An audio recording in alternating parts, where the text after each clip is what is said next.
Hello everyone and welcome to another episode of Can I Beat the Pole Lap in 2024. Now this is not Azerbaijan, the land of fire. This is Azerbaijan, the land of Charles Leclerc, as he gets his fourth pole in a row around here, and you can now consider him somewhat, at least a qualifying, maybe not a race, but a qualifying specialist. Nonetheless, let's talk about a few things I want to get off my chest, starting off with a big announcement which I also announced yesterday. I have merchandise, TOM97 clothing in collaboration with Sim Racing Centre, better known as SRC. We dropped 4 limited edition t-shirts, limited stock, black, I'm wearing the bone right now, khaki and sand. I'll leave a link down below, guys, on the pinned comment, also the description if you want to check it out. Also, if you go over there, guys, use my code TOM97 at checkout and you'll get 10% off. It's a oversized t-shirt, 100% cotton, and all the logos on it are embroidered, so you're going to get really good quality for your money. And I think you're going to struggle to find YouTuber content creator merch that's cheaper. Anyway, that aside, check that out, link down below. It massively supports the channel, and if it does well, there might be more. Anyway, for this one, we're trying to beat Leclerc's pole lap, a 1:41.365. So we're ready to go. Car looking good, track looking good. This is one of my least favorite circuits, but you know what, we'll get by and deal with it. So let's get into the lap and let's get things underway. Currently tires a little bit cold, default stock setup as always, so yeah, we'll sort that out in just a little bit. In the meantime, here we go then, opening up the DRS as we race towards turn number 1. Broke a little bit early there, to be fair. Still, let's turn in, tip the car in. Decent enough grip as we head up towards turn 2 on the anchors. Attack the curb, straighten the car up again as we open DRS. Now take a breather as we have yet another 90-degree left.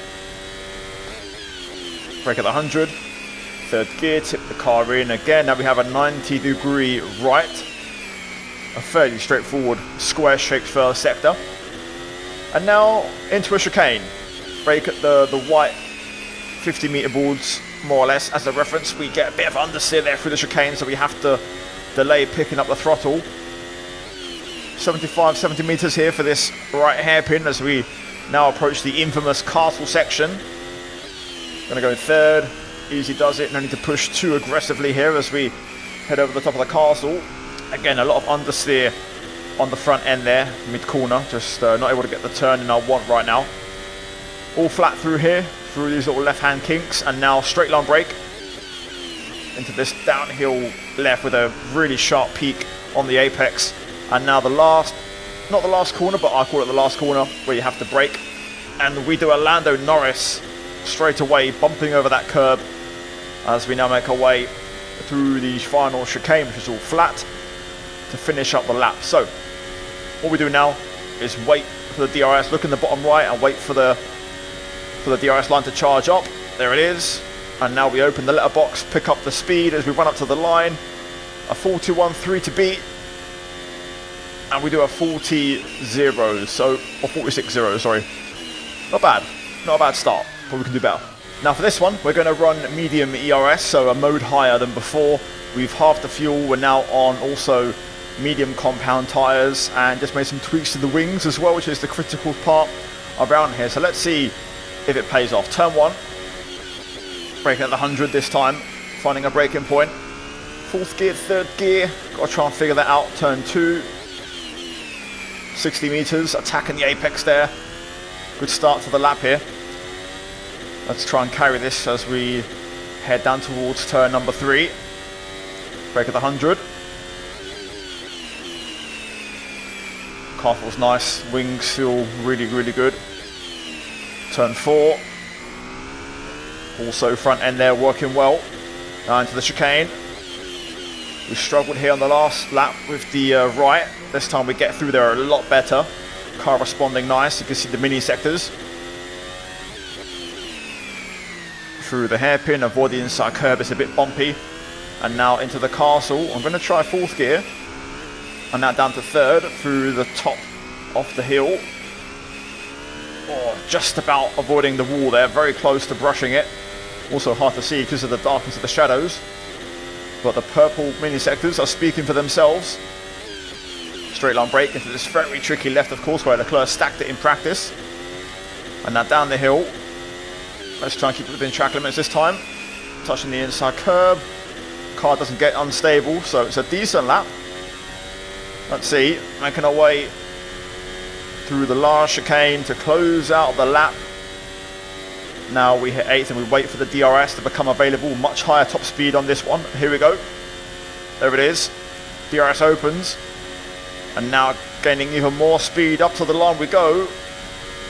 And it's a 1:42.7. Whew. That's a big improvement. That's way more than I expected. But to be fair,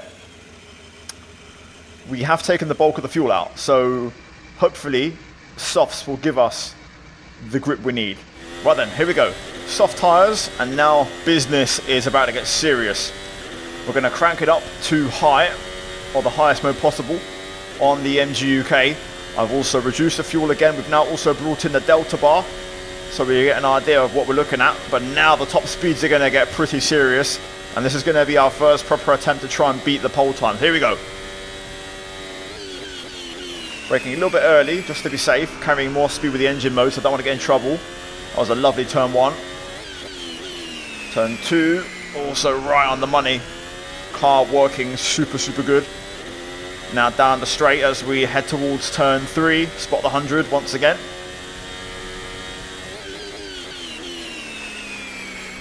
Car working nice, already 6/10 up. Turn 4, tricky corner. Don't really want to touch the inside curb there. We actually lose a little bit of time. Broke a little bit early. Into the chicane.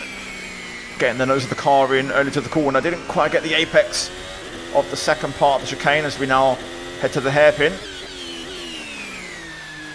Oh, we hit the inside curb a little bit there. Luckily, we don't lose time. Now into the castle. Finding lots of grip on this tyre. Exit, not too bad. 8/10 sub right now. On a 42.7, we need 1.4 to beat. And now we're going to feel the benefit of the engine mode as we head down the pit straight, if we don't run out of deployment. Oh, got a bit of understeer there on the front, but we kept it on the curb. And now you're going to see that delta climb, so we might well beat the pole time on this very lap. There we go, we're well on our way to beat it by quite some way. I think we've run out of deployment though. I think we've topped out. We're losing a bit of time. Do we beat it? Oh, yes we do. A 1:41.2. Right, well, all I've got up my sleeve is one more engine mode. We've already sorted out the wings. The fuel's pretty much there, so there's not much more I can change. So let's give this a go with maximum power and see if we can maybe try and drop into a 1:40.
Mate, whew, we crushed that.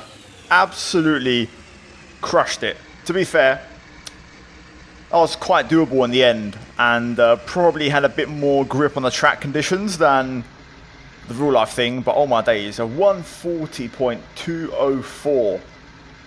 Woo, that's an incredible lap. By the way, for reference, this car is the Suzuki Ferrari, but this has the VRC Formula Alpha 2024 physics on it. So you guys wanted the VRC Formula Alpha car? That's what we're getting. Absolutely cooking.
Right, let's talk about the setup of the car. So if you were to match this or beat this, you'd have to drive the non-CSP version of the VRC Formula Alpha, so the less advanced version of the car. So C5 soft tyres on the car. Pressures, I actually went with default in the end because they felt the best. Didn't really have any tyre temperature trouble in that one. Fuel set to 9 litres. Somebody in the comments said to have enough fuel for an out lap, time lap and an in lap, so that would technically be it. Electronics I set on high for the first part of the lap, and then I dropped to medium, which basically stopped me from running out of deployment, you know, on the last straight, so I could basically get to the line and still burn battery. I ran it MGUH on motor. Aero, the minimum downforce level with the maximum front wing adjustments possible to try and get that front end to work. Brake bars on 53. Diff, I reduced the coast to 35 to get more mid-corner turn. Then we go to suspension alignment. I actually kept this default. I did dabble with a camber, but this was the best version. Suspension dampers and heave springs default, and then I lowered the front and rear ride heights, and also lowered the front anti-roll bar for more mid-turn grip.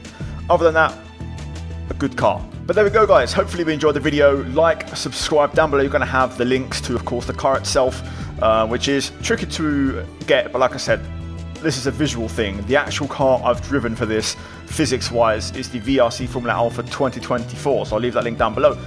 Also, I'll leave the track and the track skin as well, so go check all that stuff out. The HUD, it's all down there, as always, guys. I always link all my mods down below for visuals as well. But the key thing in this video is the merch. Go check it out, guys. Use my code TOM97 at checkout. You get 10% off. And like I said, you've got 4 different color versions. It supports me and my channel and my content. So if you guys want to get involved, my first ever merch drop, click the link and support the channel. Anyway, guys, like the video, subscribe. There we have it. Hopefully the race tomorrow is a good one and we see a bit of action. As always, a big shout out to the members for supporting the channel, the videos. As always, check out the 2 videos on screen also for more content like this, and I'll see you guys in the next one. Until then, take care, and just goodbye from me. Ciao.